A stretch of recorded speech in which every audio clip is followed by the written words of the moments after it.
लोकशाहीचा बुलंद आवाज, रिपब्लिकन वार्ता, महाराष्ट्र. फुलंब्रीचे अवैध धंदे बंद करण्यासाठी आझाद समाज पार्टीचे उपोषण. नगरपंचायत कार्यालयासमोर सुरू करण्यात आले उपोषण. फुलंब्री तालुक्यात अवैध धंद्यांचा धुमाकूळ माजला असून तात्काळ बंद करण्यासाठी नगरपंचायत कार्यालयासमोर आझाद समाज पार्टी कांशीरामतर्फे आमरण उपोषण सुरू करण्यात आले. दिनांक 27 एप्रिल सोमवारपासून आझाद समाज पार्टी कांशीरामचे फुलंब्री विधानसभा अध्यक्ष भगवान गंगावणे यांनी तालुक्यातील अवैध धंदे बंद करण्यासाठी नगरपंचायत कार्यालयासमोर आमरण उपोषण सुरू करण्यात आले आहे, असे निवेदन नगराध्यक्षांना देण्यात आले. निवेदनात भगवान गंगावणे यांनी अशी मागणी केली की शहरांमध्ये अवैध धंद्यांचा धुमाकूळ माजला असून अनेकांचे संसार उद्ध्वस्त होताना दिसत आहेत. शहरात देशी विदेशी दारू विक्री, काळा पिवळा लॉटरी, मटका, चक्री, अवैधरित्या अंमली गोळ्या, व्हाईटनर यांचा मोठ्या प्रमाणात धुमाकूळ सुरू आहे. यामुळे अनेक संसार उद्ध्वस्त होताना दिसत आहेत. अनेक कष्टकरी गोरगरीब घाम गाळून मोलमजुरी करतात व संध्याकाळी दारू व मटका जुगारमध्ये पैसे टाकत आहेत. तसेच लहान लहान शाळकरी मुले दारू व व्हाईटनरची नशा करून मृत्यूच्या दाराकडे जात आहेत. फुलंब्री पोलीस ठाण्याचे बीट अंमलदार या अवैध धंदेवाल्यांकडे चिरीमिरीच्या लालसेपोटी कानाडोळा करताना दिसत आहेत. SP साहेबांनी चौकशी करून अशा चिरीमिरीवाल्या पोलिसांना निलंबित करण्यात यावे. नगराध्यक्ष हे शहराचे प्रथम नागरिक या नात्याने शहर तुमचे कुटुंब आहे आणि कुटुंबाचे रक्षण करणे हे तुमचे कर्तव्य आहे. लवकरात लवकर हे सुरू असलेले अवैध धंद्यांना आळा घालून आपल्या मायबहिणींचे रक्षण करावे, असे निवेदन नगराध्यक्ष राजेंद्र ठोंबरे यांना देण्यात आले आहे.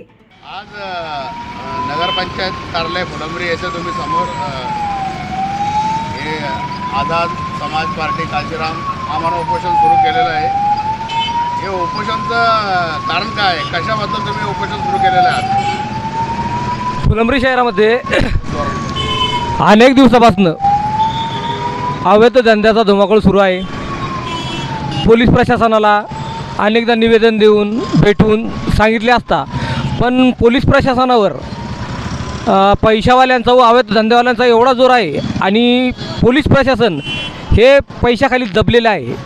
या कारणाने आम्ही नगरपंचायत कार्यालय फुलंब्री यांच्यासमोर नवनिर्वाचित नगराध्यक्ष जे की फुलंब्री शहराचे प्रथम नागरिक असल्याकारणाने फुलंब्री शहर हे त्यांचे परिवाराचा हिस्सा आहे आणि ह्या परिवाराच्या हिस्सामध्ये असे अवैध धंदे चालत आहे. याकरिता नगरपंचायत कार्यालय फुलंब्री यांच्या पुढे आम्ही आमरण उपोषणास बसलेलो आहोत. अवैध धंद्याचा जे विषय असतो ते पोलीस प्रशासनाच्या मार्फत चालतो. ते बंद करण्याचा अधिकार पोलीस प्रशासनाला असतो आणि तुम्ही नगरपंचायत समोर बसले, याचं कारण काय? पोलीस प्रशासन पैसा घेऊन दबलेलं आहे.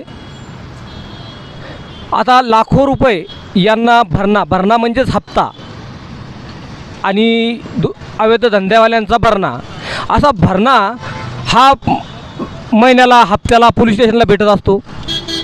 पोलीस स्टेशनला आम्ही निवेदन दिलं, पत्र दिलं, उपोषणाला बसतो आहे.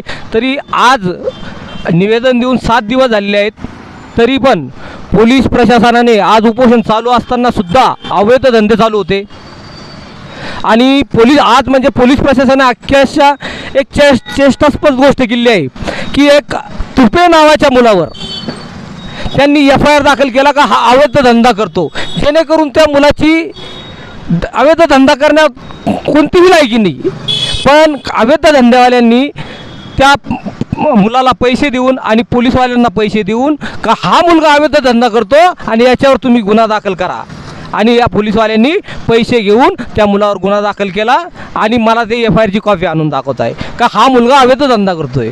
पण अक्षरशः तो दलित समाजाचा मुलगा आहे, तो अवैध धंदा करतच नाही. पण पोलीस प्रशासन लाखो रुपयाची खंडणी घेऊन या अवैध धंद्यावाल्याला वाचवण्याचा प्रयत्न करत आहे. तुमचा पूर्ण प्रश्न आणि तुमचा पूर्ण रोष पोलीस प्रशासनावर आहे, तरीसुद्धा तुम्ही नगरपंचायत समोर बसले, याचं कारण स्पष्ट करा एकदा.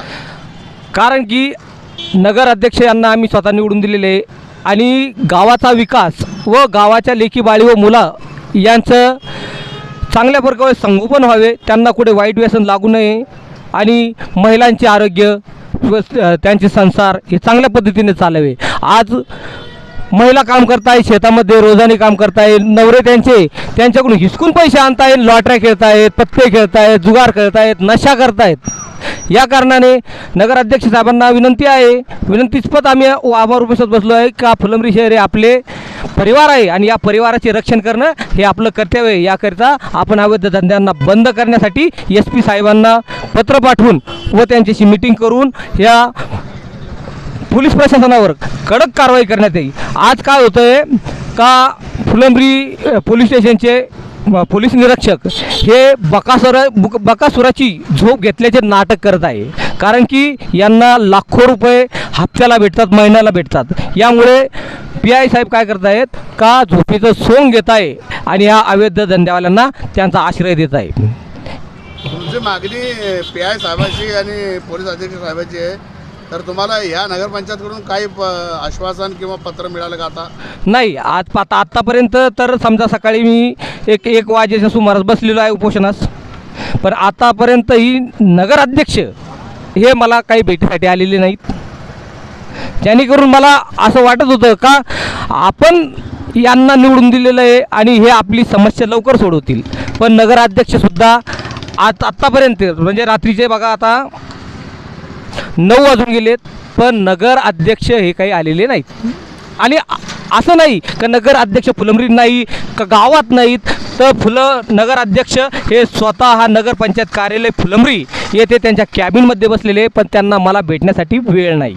तुम्ही इथं उपोषणाला बसण्यापूर्वी नगराध्यक्ष साहेबाला भेटले का किंवा तुम्ही असं सांगितलं का की आपण दोघं मिळून सनी पोलीस प्रशासनाला विनंती करू, असं काही तुम्ही सांगितलं का त्यांना? हो, त्यांना समक्ष भेटूनच निवेदन दिलेलं आहे मी का आपण SP साहेबाकडे जाऊ, हे बंद करू, असं तुम्ही सोबत घेऊन त्यांना नगराध्यक्ष साहेबांसोबत घेऊन तुम्ही कार्य करण्याची मागणी नगराध्यक्ष केली का? हो, केली ना. त्यांना भेटून त्यांना बोलूनच निवेदन दिलेलं आहे मी का असा प्रकारे असं चाललेलं आहे आणि आपण हे बंद करू. जर हे अवैध धंदे बंद झाले नाही तर तुम्ही तीव्र आंदोलन कोणाच्या विरोधात करणार आहे, पोलीस प्रशासनाचे की नगराध्यक्षाचं? दोघांच्या विरोधात करणार, दोघांच्या विरोधात. जर मी तुमच्या नगरपंचायत समोर बसतोय तर तुमचं कर्तव्य आहे मला येऊन भेटणे, माझी समस्या जाणणे, त्या समस्याचं समाधान करणे. पण तुमचं उपोषण इथं चालत नाही असं तुम्हाला वाटत नाही का? का नाही चालत? प्रशासन वेगळं आहे ना. प्रशासन जरी वेगळं असलं तरी सत्ता तुम्ही गावचे राजे, तुम्ही यावेत चालू द्यायचा का नाही चालू द्यायचा हे तुमचं काम आहे. अवैध धंद्याला तुम्ही का प्रोत्साहन देताय का? मग नगराध्यक्ष प्रोत्साहन देत आहे याचं असं म्हणणं आहे का तुमचं? बरं, जर त्यांनी प्रोत्साहन दिलं असतं तर तुम्हाला लगेच पत्र दिलं असतं. देऊन टाकायचं ना पत्र त्यांच्याकडून नाही होत. मी इथून पायी IG ऑफिसला जाईल, इथून पायी निघून मी IG ऑफिसला जाईन, IG ऑफिसला बसल. मी इथं नाही बसणार, मी इथून डायरेक्ट IG ऑफिस SP कडे बसणार नाही.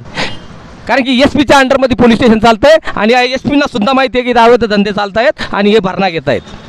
तर मी अवैध धंद्याचे बंद करण्याची मागणी तुम्ही नगराध्यक्ष साहेबाला करताय आणि मग तुम्ही हे एका पोलीस कर्मचाऱ्याचं नाव बक्कल सह इथं टाकलेलं आहे, तर त्याचा अर्थ काय? एका पोलीस कर्मचाऱ्याची तुमचं आंदोलन आहे त्याच्या विरोधात की पूर्ण अवैध धंद्याच्या विरोधात? पूर्ण अवैध धंदे. आता फुलंब्री शहरामध्ये सोनुने म्हणून पोलीस हेड कॉन्स्टेबल आहेत, त्यांच्याकडं ही बीट आहे आणि हे हर अवैध धंद्यालाकून हप्त्याला महिन्याला पैसे घेत आहे आणि यामुळे असे पोलीस अधिकारी फुलंब्रीला लाभू नये याकरिता मी यांचे नाव घेतलेले आहे. का? याच्यामुळे आमच्या फुलंब्री शहराच्या मायबहिणींचे आणि लेकरांचे आयुष्य बर्बाद होत आहे. हे अवैध धंदे बंद करा, हे अंमली पदार्थ विकणं बंद करा. या पोलिसांना याची सर्व कल्पना आहे, कुठे काय विकल्या जातं, कुठं कोणता धंदा होतो, कुठे कोणची गाडी चालली आहे, कुठे वाळू धुतल्या जाते आहे, ह्या सगळ्या गोष्टीची यांना कल्पना आहे, पण हे फक्त पैशाच्या अभावे दबलेले आहेत. बरं, तुमची मागणी पूर्ण झाली नाही तर तुम्ही पुढचं पाऊल काय उचलणार? माझी जर मागणी पूर्ण झाली नाही तर मी इथून पायी बाबा पेट्रोल पंप IG ऑफिसला जाणार आणि तिथे आत्मदहन करणार. पद नाव आणि कोणत्या पक्षाच्या मार्गदर्शनाखाली? मी आझाद समाज पार्टी कांशीराम यांचा फुलंब्री विधानसभा अध्यक्ष आहे. नाव सांगा. माझे नाव भगवान गंगावणे. धन्यवाद. रिपब्लिकन वार्ता Maharashtra वृत्तवाहिनीसाठी Aurangabad Marathwada उपसंपादक Akbar Shah. Subscribe now and press the bell icon. Never miss an update.